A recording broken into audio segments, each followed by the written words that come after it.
죽기 전에 한 가지만 부탁할게. 제발 이혼 좀 해줘.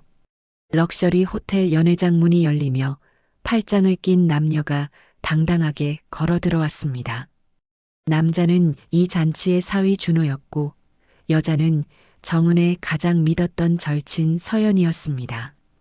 샹들리에가 화려하게 빛나는 호텔 연회장의 분위기가 순식간에 얼어붙었습니다. 뭐야, 저게 뭐야? 사위가 다른 여자랑 팔짱 끼고 들어와? 저 여자 정은이 친구 아니야? 친척들의 웅성거리는 소리가 호텔 연회장 전체에 울려 퍼졌습니다. 정은의 얼굴은 순식간에 창백해졌습니다. 이게 꿈인가 싶어 눈을 감았다 떴지만 현실이었습니다. 서연이 자신감 넘치는 표정으로 그녀의 모습은 마치 여왕처럼 당당했습니다. 평소 수줍어하던 서연의 모습은 온데간데 없었습니다. 너랑 이대로 사는 거 너도 준호 씨도 지옥이야. 정은의 심장이 멎는 듯 했습니다. 이게 무슨 소리입니까? 귀를 의심했지만 서연의 목소리는 또렷했습니다. 오늘 이 뜻깊은 자리에서 공식적으로 말씀드릴게요. 우리 사랑을 숨길 수 없었어요. 서연의 목소리는 떨림 하나 없이 명확했습니다. 마치 연설을 준비한 것처럼 능숙했습니다. 그리고 곧 새로운 가정을 꾸릴 예정입니다. 모든 분들이 축복해 주시길 바랍니다. 연회장 안에 50여 명의 하객들이 모두 충격에 빠져 말을 잃었습니다. 칠순 잔치에 온 친척들과 동네 사람들이 이런 기가 막힌 상황을 목격하게 될 줄은 꿈에도 몰랐습니다. 이야기 시작 전에 잠깐 구독 누르고 행운 찾아가세요. 준호는 서연 옆에서 당당하게 서 있었습니다. 미안한 기색 하나 없이 오히려 자랑스럽다는 듯한 표정이었습니다. 준호야, 이게 뭐야? 설명해봐. 정은이 떨리는 목소리로 외쳤지만 준호는 대답하지 않았습니다. 칠순 주인공인 아버지 정석이 휠체어에서 몸을 떨며 쓰러지기 시작했습니다. 너무나 갑작스럽고 충격적인 상황에 혈압이 급상승한 것입니다. 평생 성실하게 살아오신 아버지에게는 감당하기 힘든 충격이었습니다. 아버지. 정은이 비명을 지르며 달려갔습니다. 친척들도 놀라 아버지를 부축했습니다. 아버지의 얼굴이 새하얗게 질렸습니다. 119 불러. 병원 가야 해. 물 좀 가져와. 연회장은 순식간에 아수라장이 되었습니다. 기쁜 칠순 잔치가 악몽으로 변한 순간이었습니다. 화려한 호텔 연회장이 전쟁터처럼 변했습니다. 이런 날에 이런 일이 정말 몰상식한 사람들이네. 친척들의 원망 섞인 목소리가 들렸습니다. 정은은 아버지를 부축하면서도 머릿속이 하얘졌습니다. 과연 이 끔찍한 배신극은 어떻게 시작된 것일까요? 이 이야기는 한 달 전으로 거슬러 올라갑니다. 그때 정은은 아직 아무것도 몰랐습니다. 자신의 인생이 완전히 뒤바뀔 거라는 사실을 전혀 예상하지 못했습니다. 남편과 절친이 자신을 이렇게 배신할 줄은 꿈에도 몰랐습니다. 한 달 전 정은의 평범해 보이던 일상이 시작되었습니다. 하지만 그 평범함 속에는 이미 균열이 생기고 있었습니다. 정은은 그 신호들을 놓치고 있었습니다. 여보, 이게 뭐야? 세탁기에서 빨래를 꺼내 정리하던 중 남편 준호의 와이셔츠 주머니에서 나온 것은 다름 아닌 에르메스 매장 영수증이었습니다. 250만 원이라는 어마어마한 금액이 적혀 있었습니다. 누구를 위해 이런 걸 샀지? 정은의 머릿속이 하얘졌습니다. 결혼 20년 동안 자신에게는 기념일에도 꽃 한 송이 제대로 사준 적 없는 남편이었습니다. 생일 선물도 항상 필요한 거 알아서 사라며 현금 10만 원만 건네던 사람이었습니다. 결혼 기념일에는 뭐하러 돈 낭비해라며 외식조차 꺼렸습니다. 설마 바람을 피우는 건 아니겠지? 하지만 최근 몇 달간 준호의 행동은 확실히 이상했습니다. 출장을 핑계로 집을 비우는 일이 잦아졌고 집에 있을 때도 핸드폰을 손에서 놓지 않았습니다. 화장실에 갈 때도 핸드폰을 가지고 가는 남편의 모습이 의심스러웠습니다. 샤워할 때도 핸드폰을 욕실 문 앞에 두고 들어갔습니다.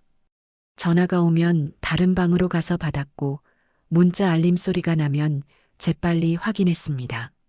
정은이 누구야? 라고 물으면 회사 일이라고만 답했습니다. 아버지, 식사하세요. 정은은 의심스러운 영수증을 주머니에 넣고 아버지 정석에게 죽을 떠먹여 드렸습니다. 뇌졸중으로 쓰러지신 후 휠체어에 의존하게 된 아버지를 돌보는 것도 오롯이 정은의 몫이었습니다. 간병인을 쓰자고 했지만 아버지가 딸이 해주는 게 좋다며 완강히 거부하셨습니다. 아버지는 말씀이 어눌해지셨지만 의식은 또렷하셨습니다. 정은의 정성스러운 간병 덕분에 상태가 많이 호전되었습니다. 딸아, 고생이 많구나. 사위는 요즘 일이 많나? 네, 아버지, 회사에서 승진 얘기가 나와서 바쁘다고 해요. 거짓말이었습니다. 준호는 장인어른 돌봄에는 관심조차 없었습니다.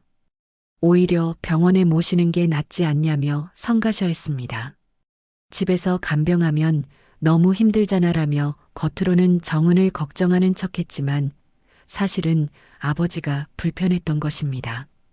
아버지가 집에 계시니까 친구들도 못 부르겠고 준호는 종종 이런 불만을 드러냈습니다.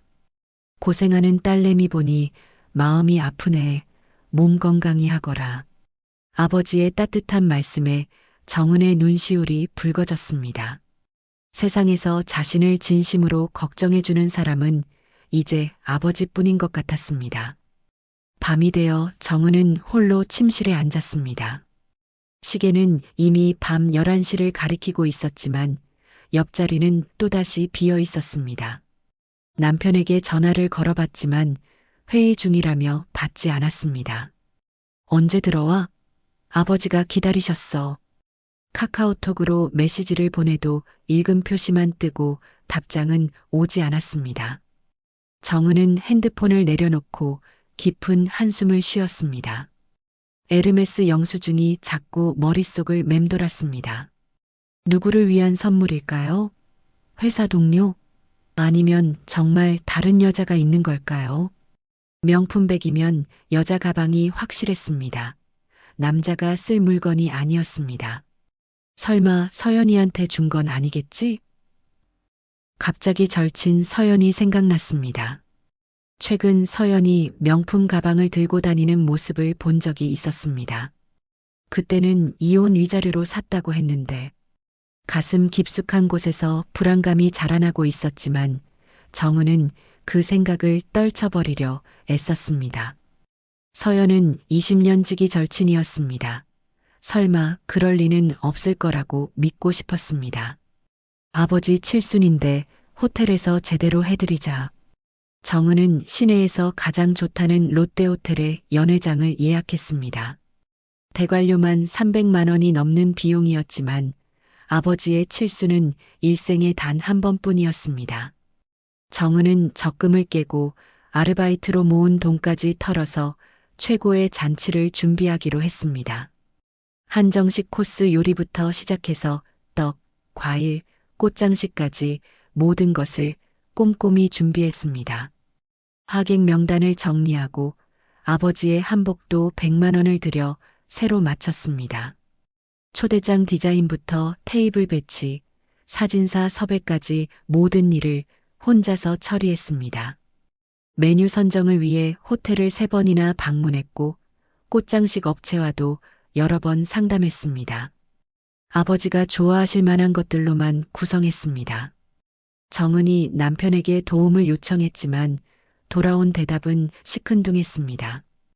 회사 일이 너무 바빠서 못 도와주겠어. 알아서 해. 그래도 아버지 칠순인데 함께 준비하면 좋겠어. 돈은 줄 테니까 알아서 잘해. 나는 봐서 당일에만 참석할게. 친척들이 사위는 뭐 하냐고 물으면 뭐라고 할까? 바쁘다고 하면 되잖아. 요즘 어느 직장인이 한가해? 냉정한 남편의 태도에 정은의 마음은 더욱 쓸쓸해졌습니다. 결혼 초기만 해도 준호는 장인어른을 극진히 모셨는데 언제부터 이렇게 변했을까요? 잔치 이틀 전 절친 서연에게서 평소와 다른 문자가 왔습니다. 정은아, 아버님 칠순 잔치에 특별한 사람과 함께 갈게. 깜짝 놀라지 마. 정은은 즉시 서연에게 전화를 걸었습니다. 서연아, 특별한 사람이 누구야? 드디어 남자친구 생겼어? 서연은 3년 전 이혼한 후 혼자 살고 있었습니다. 정은은 절친이 새로운 사랑을 만난 것이라고 생각했습니다. 이혼 후 우울해하던 서연이 다시 웃을 수 있게 되어 기뻤습니다. 응, 그런 거라고 생각해도 돼. 곧 알게 될 거야. 야, 뭐야? 왜 이렇게 신비주의야? 누군지 말해봐. 그때 가서 직접 소개할게. 진짜 놀랄 거야. 서연의 목소리가 어딘지 어색하고 흥분되어 있었습니다. 평소 솔직하고 털털했던 서연이 이렇게 말을 돌리는 것이 이상했습니다. 마치 뭔가 숨기고 있는 것 같았습니다. 혹시 내가 아는 사람이야? 응, 아마도. 정말 깜짝 놀랄걸. 서연의 대답이 더욱 모호해졌습니다. 다음 날 정은이 마트에서 잔치 음료를 준비하고 있을 때 같은 아파트에 사는 김 여사가 수상한 표정으로 다가왔습니다. 정은 씨, 남편분 요즘 어디 계세요? 출장 다녀오는데요. 왜 그러세요? 아니, 그냥 며칠 전에 롯데백화점에서 봤거든요. 김 여사가 주위를 둘러보더니 목소리를 낮췄습니다. 서연 씨랑 손잡고 쇼핑하고 있더라고요. 되게 다정해 보이던데. 정은의 심장이 철렁 내려앉았습니다. 장바구니를 든 손이 떨렸습니다.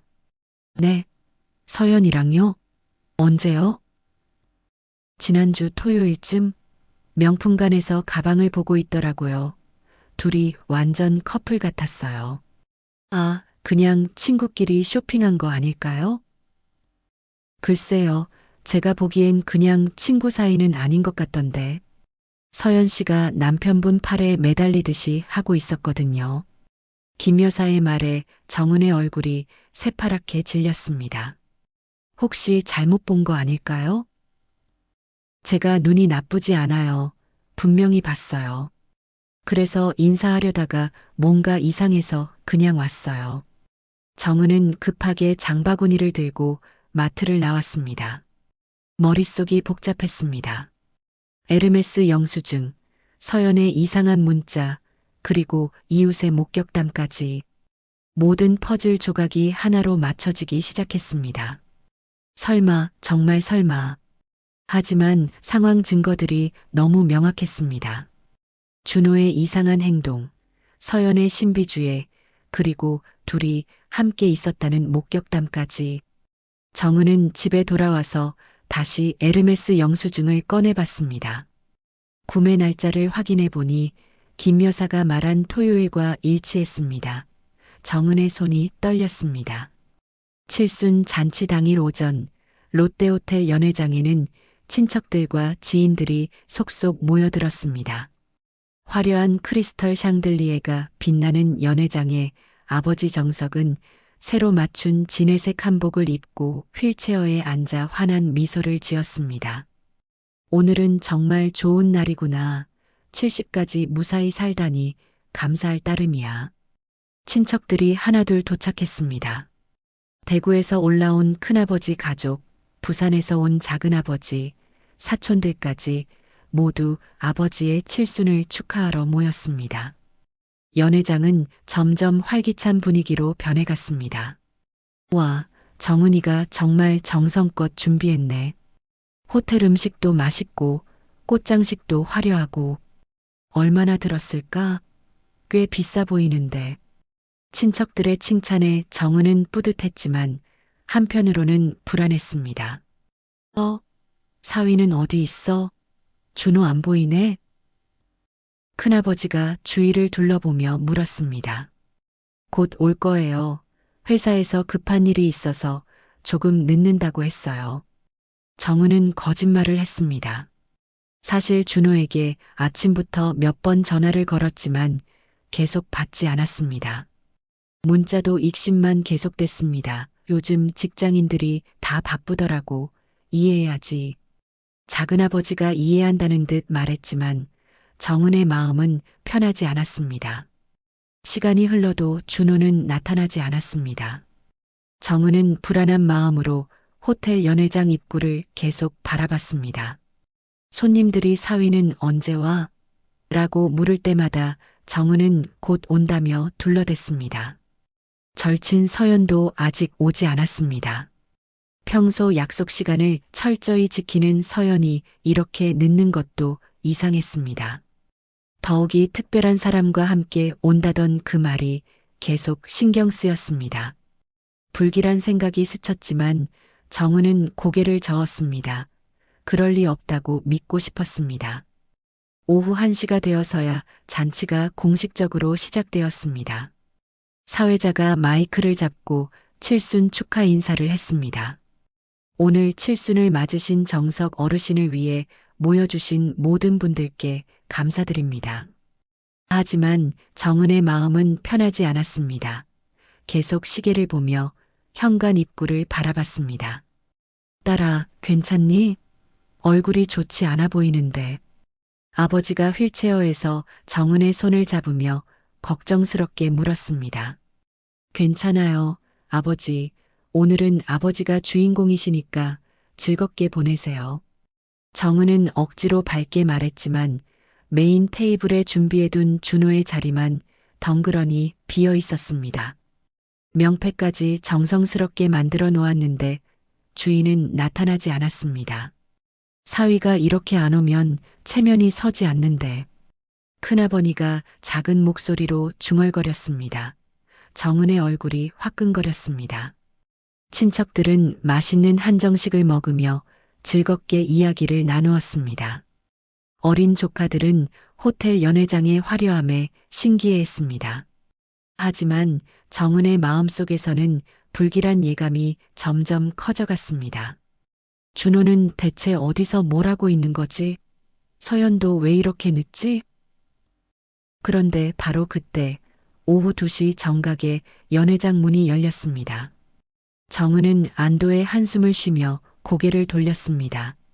드디어 왔구나 싶었는데 정은의 얼굴이 순식간에 창백해졌습니다. 문을 열고 들어온 것은 준호와 서연이었습니다. 그것도 팔짱을 끼고 당당하게 걸어 들어오고 있었습니다. 정은아, 내가 깜짝 놀랄 거라 했지? 아, 너 미쳤어? 어떻게 이럴 수 있어? 정은이 서연의 뺨을 잇는 힘껏 때렸습니다. 찰싹 소리가 럭셔리 호텔 연회장 전체에 울려 퍼졌습니다. 서연의 왼쪽 뺨에는 빨간 손자국이 선명하게 남았습니다. 정은의 손바닥도 얼얼했습니다. 20년 친구를 어떻게 이럴 수 있어? 내가 언제 너한테 못한 게 있어? 정은의 목소리는 분노와 배신감으로 떨렸습니다. 친척들과 하객들이 모두 충격에 빠져 상황을 지켜봤습니다. 어린 조카들까지 무슨 일인지 몰라 어리둥절했습니다. 미안해, 정은아. 하지만 사랑에는 순서가 없잖아. 서연은 뺨을 감싸며 당당하게 말했습니다. 미안하다는 말과는 달리 그녀의 표정에는 후회보다는 도전적인 기운이 흘렀습니다. 마치 이 순간을 기다렸다는 듯 했습니다. 사랑? 이게 사랑이야? 이건 배신이야. 남의 남편을 빼앗는 게 사랑이야? 처음부터 준호 마음은 내게 있었어. 너는 그냥 의무감으로 결혼 생활한 거잖아. 서연의 차가운 말에 정은은 더욱 분노했습니다. 20년 우정이 이렇게 쉽게 무너질 수 있다니. 의무감? 내가 의무감으로 20년을 살았다고? 그래, 너희 부부 싸우는 거 몇 번 봤는데 사랑 없이 사는 게 뻔했어. 호텔 연회장은 순식간에 아수라장이 되었습니다. 어머, 이거 영상 찍어야겠다.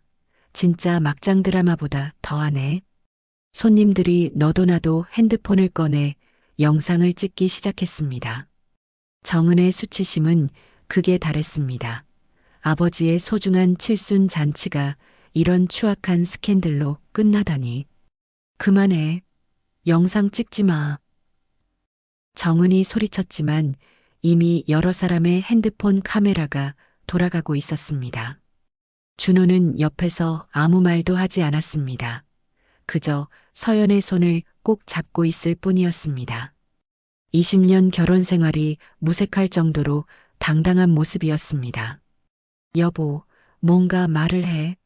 대체 이게 무슨 일이야? 미안해, 정은아. 더 이상 거짓으로 살고 싶지 않아. 준호의 냉정한 말에 정은의 가슴이 무너져 내렸습니다. 20년이라는 세월이 한순간에 무너지는 기분이었습니다. 거짓으로 살았다고? 그럼 우리 결혼이 다 거짓이었다는 거야? 서연이랑 있으면서 진짜 사랑이 뭔지 알게 됐어. 준호의 말에 친척들이 웅성거렸습니다. 이틀 후 정은은 강남의 한 대형 로펌 변호사 사무실에 앉아 있었습니다. 유명한 이혼 전문 변호사 앞에는 호텔에서 찍힌 영상과 에르메스 영수증 등의 증거 자료가 놓여 있었습니다. 이혼하겠습니다. 재산 분할도 요구하고 위자료도 최대한 받고 싶어요. 정은의 목소리는 단호했습니다. 이틀 동안 울고 또 울었지만 이제는 결심이 섰습니다. 네, 불륜 증거가 명확하니 승소 가능성이 매우 높습니다. 정은의 눈에는 분노와 함께 강한 결의가 가득했습니다. 더 이상 당하고만 살지 않겠다고 다짐했습니다. 배신한 남편과 절친에게 제대로 된 대가를 치르게 하겠다고 마음먹었습니다. 석 달 후 정은은 서울가정법원을 나서며 승리의 미소를 지었습니다. 이혼 소송에서 완전히 승소했습니다. 집은 정은이 가져갔고 위자료도 5천만 원이라는 상당한 금액을 받았습니다. 준호의 적금과 주식까지 반으로 나눠 가졌습니다. 총 재산 분할 금액은 2억 원이 넘었습니다. 위자료도 두둑히 받았으니 더 이상 우리 일에 관여하지 마. 뻔뻔한 목소리로 서연이 비아냥거렸습니다. 준호 역시 화가 난 표정으로 웃으며 거들었습니다. 너 그거라도 없었으면 진짜 비참했을 뻔했다. 정은 씨는 그들의 조롱을 들으며 조용히 미소 지었습니다. 진짜 복수는 이제부터 시작이었습니다. 운명은 배신자들에게 더 혹독한 대가를 준비하고 있었습니다. 한편 준호와 서연은 이혼이 확정되자마자 뻔뻔하게 몰디브 여행을 떠났습니다. 준호는 회사에 휴가를 내고 서연은 SNS에 행복한 커플 사진을 계속 올렸습니다. 이제 우리가 진짜 시작이야. 응, 정은이한테는 미안하지만 사랑은 어쩔 수 없잖아. 몰디브의 럭셔리 리조트에서 두 사람은 마치 세상을 다 가진 듯 행복해했습니다. 수상 방갈로에서 샴페인을 마시며 새로운 인생을 계획했습니다.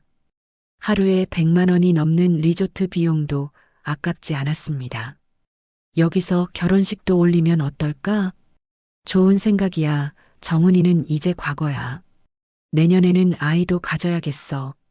그래, 완전히 새로운 가족을 만들자.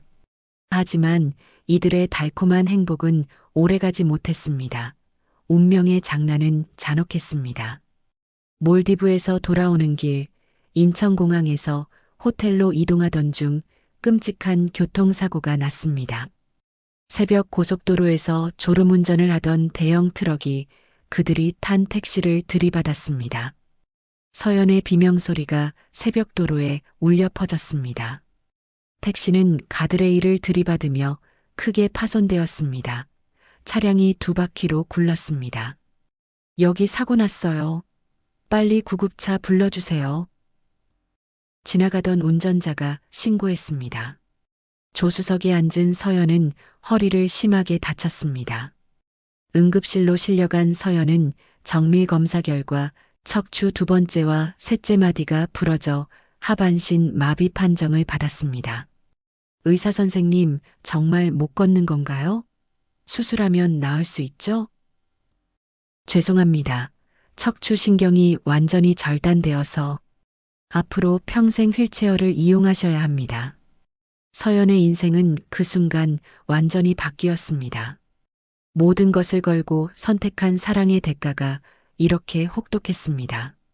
준호는 예전에 달콤했던 목소리는 온데간데 없고 짜증과 혐오만 가득했습니다. 대체 이 수발을 언제까지 해야 하는 거야?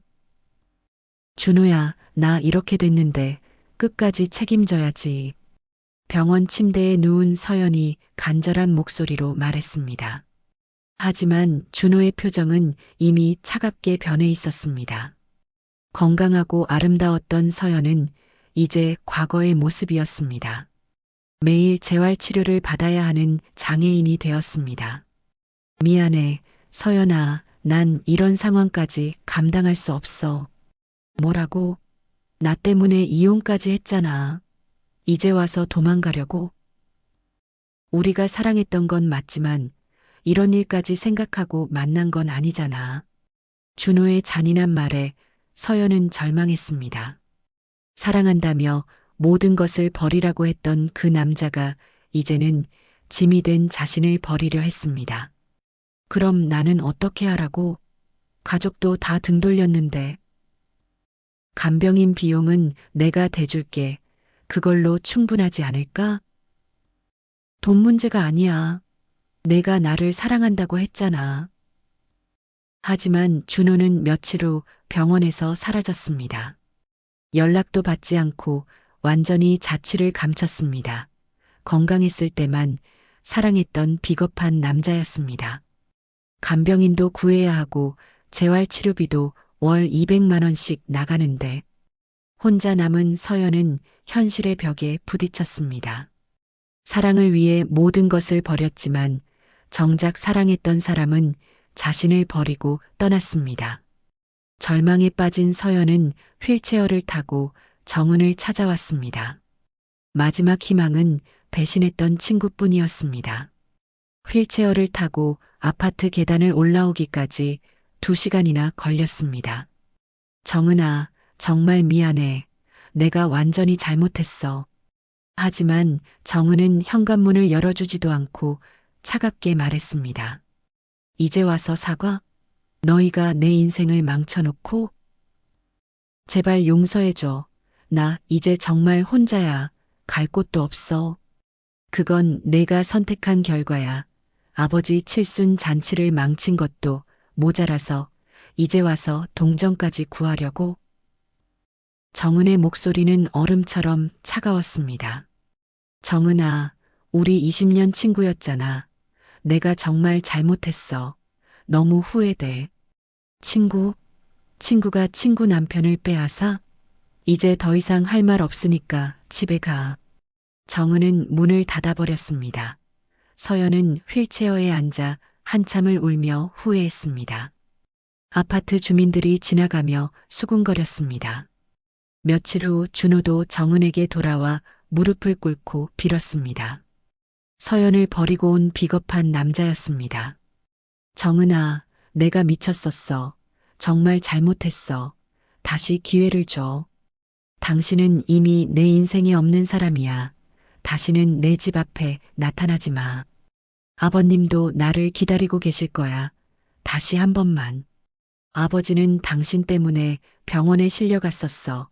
당신이 무슨 면목으로 아버지를 뵙겠다는 거야? 정은의 목소리는 단호했습니다. 더 이상 배신자들에게 흔들리지 않겠다고 다짐했습니다. 정은아, 서연이는 이미 버렸어. 내가 선택한 건 너야. 선택? 웃기지 마, 역겨워. 그게 아니야. 진짜 사랑은 너였어. 내가 착각했던 거야. 20년 결혼 생활도 착각이었고 이혼도 착각이었다는 거야? 당신은 그냥 비겁한 인간이야. 준호의 비겁함이 완전히 드러나는 순간이었습니다. 정은은 더 이상 그런 남자와 함께 살고 싶지 않았습니다. 서연은 이제 완전히 혼자가 되었습니다. 휠체어에 앉아 원망과 후회만 반복하는 나날이었습니다. 친구들도 가족도 모두 등을 돌렸습니다. 남의 가정을 파괴한 여자라는 낙인이 찍혔기 때문입니다. 내가 왜 그랬을까? 왜 그런 선택을 했을까? 하지만 이미 늦었습니다. 과거로 돌아갈 수는 없었습니다. 건강했던 다리도 행복했던 우정도 모든 것을 잃었습니다. 매일 재활치료를 받아야 했고 간병인 비용만 월 300만 원이 들었습니다. 준호에게는 더 큰 시련이 기다리고 있었습니다. 이혼 과정에서 재산을 숨기기 위해 했던 명예 도용과 문서, 위조가 정은의 신고로 발각된 것입니다. 피고인 김준호에게 사기 및 문서 위조 혐의로 징역 2년을 선고합니다. 법정에서 판사의 선고가 떨어졌습니다. 준호는 교도소에 수감되었습니다. 회사에서는 즉시 해고됐고 퇴직금도 받을 수 없었습니다. 아니야. 억울해요. 내 돈을 내 명의로 옮긴 건데. 하지만 이미 늦었습니다. 법은 냉정했습니다. 이혼 재판에서 재산을 숨기려고 부모님 명의로 돈을 이체한 것이 명예 도용으로 인정된 것입니다. 출소 후에도 준호의 시련은 끝나지 않았습니다. 전과자라는 낙인 때문에 일자리를 구할 수 없었습니다. 죄송합니다. 경력은 좋은데 전과 기록 때문에 채용이 어렵습니다. 다른 곳을 알아보시기 바랍니다. 어디를 가도 거절당하는 현실이었습니다. 대기업 과장 출신이었지만 이제는 아무도 그를 원하지 않았습니다. 혹시 경비 자리라도. 그것도 요즘은 전과자는 안 뽑아요. 사회에서 완전히 고립된 준호는 고시원 쪽방에서 혼자 지내며 과거를 후회했습니다. 편의점 야간 아르바이트로 겨우 생계를 유지했습니다. 정은아, 내가 정말 미쳤었구나. 하지만 이미 돌이킬 수 없었습니다. 반면 정은은 아버지를 정성껏 돌보며 지역사회에서 존경받는 인물로 우뚝 섰습니다. 이혼 후 받은 위자료와 재산분할금으로 아버지의 치료비를 충당하고 동네에 작은 카페도 운영하기 시작했습니다. 정은 씨는 정말 효녀세요. 저런 시련을 겪고도 아버님을 그렇게 잘 모시다니. 남편한테 배신당하고도 저렇게 당당하게 사시는 게 대단해요. 동네 사람들의 칭찬이 끊이지 않았습니다. 카페는 단골 손님들로 항상 북적였습니다. 아버지의 상태도 많이 호전되었습니다. 정은의 정성스러운 간병과 좋은 치료 덕분이었습니다. 딸아, 내가 있어서 아버지가 이렇게 건강해졌구나. 아버지가 건강하셔야 제가 힘이 나요. 눈 내리는 겨울날, 정은은 아버지와 함께 카페 앞 마당에서 이야기를 나누었습니다. 아버지, 이제는 제가 제 인생을 지킬 거예요. 딸아, 정말 자랑스럽구나. 넌 진짜 강한 사람이야. 시련이 널 더 단단하게 만들었어. 아버지의 따뜻한 말에 정은의 눈시울이 붉어졌습니다. 힘든 일도 있었지만 결국 이겨냈어요. 배신자들은 다 제 값을 치렀고요. 정은은 눈 내리는 마당에서 굳건히 서 있었습니다. 배신자들은 모두 제 값을 치렀고 정은은 당당하게 새로운 인생을 시작했습니다. 진정한 승리는 복수가 아니라 자신의 삶을 지켜내는 것이었습니다. 이제 정말 자유야. 더 이상 거짓된 사람들과 함께 살지 않아도 돼. 정은의 얼굴에는 평온한 미소가 번졌습니다. 카페 창문 너머로 따뜻한 불빛이 새어나왔고 아버지는 휠체어에서 흐뭇한 표정으로 딸을 바라봤습니다. 한편 서연은 휠체어에 앉아 텅 빈 집에서 혼자 지내고 있었고 준호는 고시원에서 라면으로 끼니를 때우며 후회에 잠겨 있었습니다. 모든 것이 제자리를 찾아갔습니다. 이 이야기가 여러분들의 인생에 조금이나마 도움이 됐으면 합니다. 댓글로 여러분들의 감상과 의견도 남겨주세요. 구독과 좋아요는 영상 제작에 큰 힘이 됩니다. 지금까지 사연 빛나는 밤이었습니다. 감사합니다.